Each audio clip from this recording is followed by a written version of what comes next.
Hello Garden Universe, Jane here. I'm out in the west side of our property on the borderline, and these pears are called Flemish Beauty. I pick them before they're ripe and then wrap them in newspaper, and then they ripen slowly over time. They're a good keeper.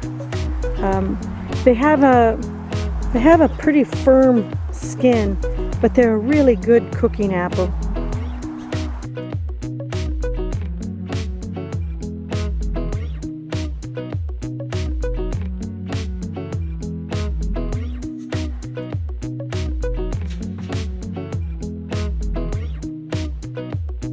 I know it's fall when the species rhododendron blooms. This usually will bloom twice a year, in the spring and in the fall. My grandmother gave this shrub to me when it was very small, decades ago. She's been gone since 1986, and so whenever I look at this rhododendron, I remember my dear grandmother. Today I'm going to can up the last batch of tomato sauce. These have to go now. I've got to start cleaning out the hoop house to make room for my tropical plants that need to come in for the winter. So time to pick the last of the tomatoes. There we go. Last of the tomatoes into the house. Next step, get all the tomatoes that I've frozen as they've ripened and start making sauce. I learned from Cheryl of Cheryl's Food Forest that you can just freeze tomatoes whole as they ripen and keep them in the freezer until you have enough to process. And I've done that twice now, and it works really well. I just am going to cut them all up, put them in the pot, and cook them down into a sauce, and then I'll puree them with my handheld pot puree. Is that it? Is that a real thing? Pot puree? I don't know, but I'll show you what I do. So anyway, yes, this is a really easy way. I do not like blanching and peeling and coring and seeding tomatoes, but all the nutrition are in those things, and so I'm going to leave them in the sauce just like Cheryl did. So thanks, Cheryl.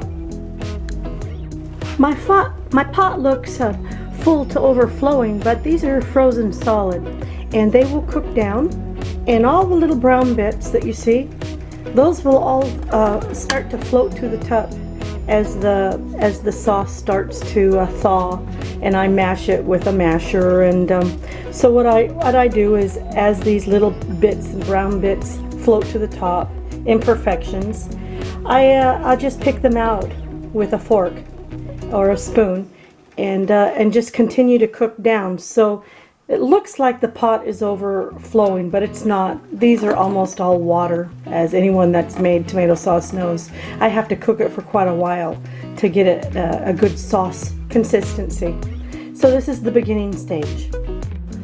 If you've followed my channel over the summer, you know that I only grew two varieties of tomato, beefsteak and Brandywine pink. Well, I guess three varieties, but in this pot there are just two varieties, the beefsteak and my giant tomatoes. They're really good size and frozen solid, but boy, they make good sauce. So these are my last giant tomatoes that were in the hoop house. They're just beautiful, beautiful tomatoes, and I'm going to be sad when we eat the last one. I've saved a few in a basket in the kitchen for house use, but I've got a lot of cherry tomatoes still growing outside, so it's not the last of every tomato, but gosh, it's the last of the big ones. And there's just nothing, everyone knows this, there is nothing that tastes as good as a vine ripened tomato.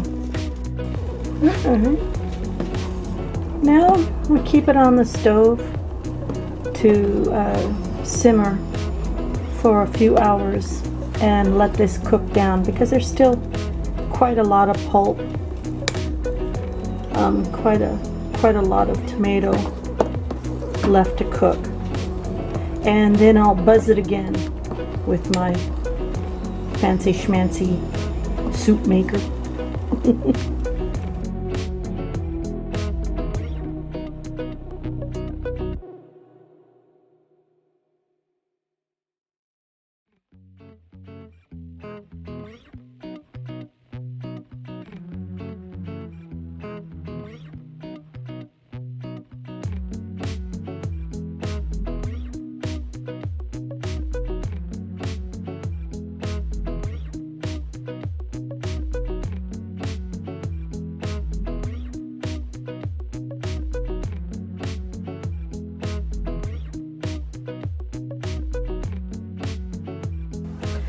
I wash my canning jars in the dishwasher, and then I put them in the oven at 200 degrees to keep them hot until I need to ladle the sauce into them.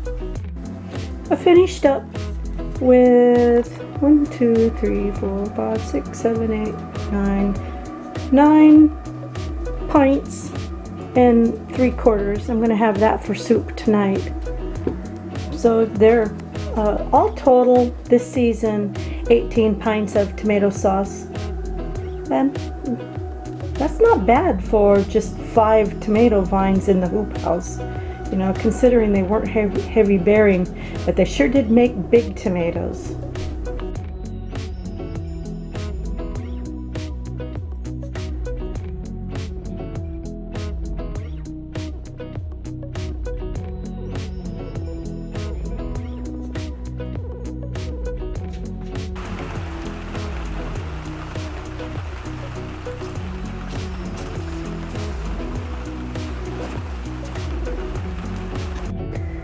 I found this plant growing out in the artichoke bed area.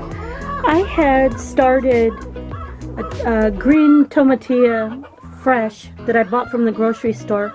I cut slices of it and put it in the soil, and then they sprouted. I thinned it out to 2 good plants. We've got tomatillas growing, and I pretty much ignored it. This one's pretty big, and this one right here, that's nice.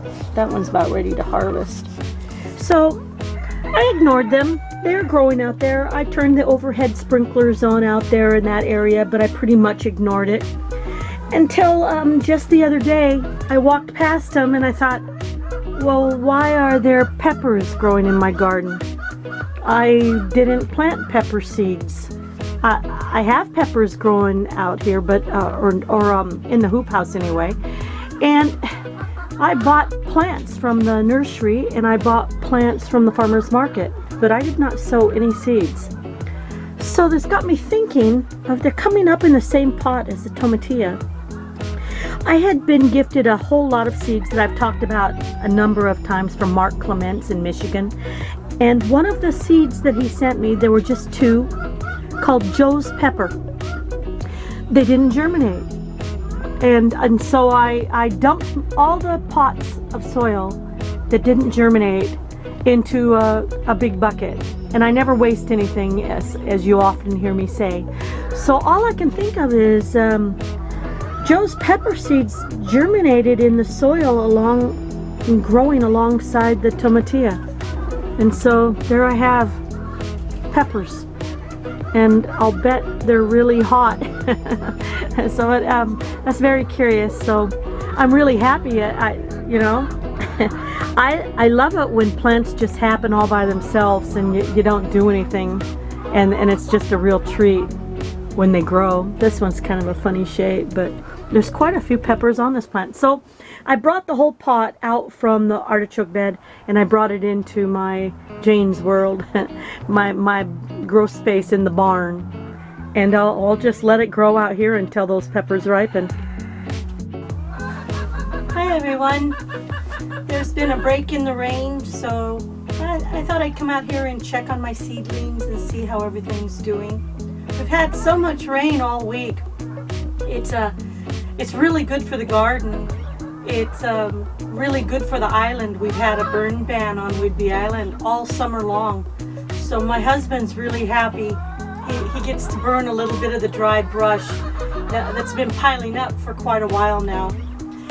So this is where I spend some of my time. A lot of chicken noises out here. Can't help that when you raise chickens. I have pepper plants in here because it's too wet for them. My dahlias are all starting to rot, so I sure had a short season with the dahlias. I've got my seed socks all hung up, all full of seeds.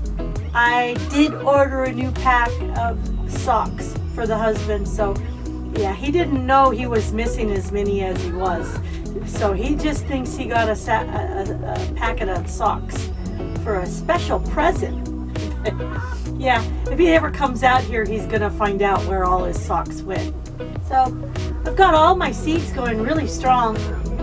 I've got a lot of different lettuces and collards and even some onions going out here. A lot of beets, golden beets, and all kinds of beets. I don't even know what kind anymore. So this is my fall planting, and I don't know. We'll see how it goes. I can always just thin these out and put them in the sprout mix, the microgreen mix. So anyway, I hope everyone's doing well out there in the garden universe. It's nice talking to everybody. Cheers, everyone.